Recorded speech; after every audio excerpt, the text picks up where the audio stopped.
Alright guys, the handyman here checking in, and today we got a customer complaining about their dryer spitting back out lint into their dryer, and that right there is your lint trap.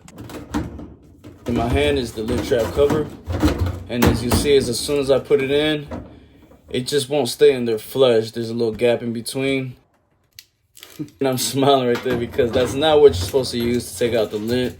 Preferably like a long flathead, push it down to the lint trap and scoop it out, or a shop vac would be ideal for this situation.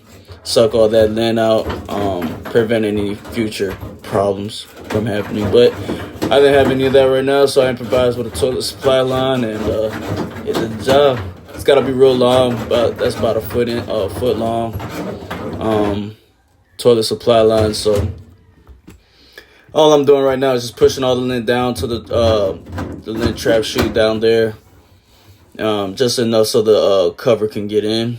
And right now we're all done, and I'm showing you guys that all the lint's out the way, and you can see the big difference when I put it down, completely flat.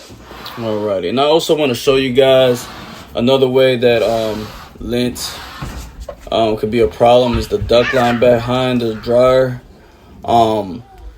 There could be clogs within that duct line. The brackets from the duct line from that wall, and the bracket from the dryer to the duct line.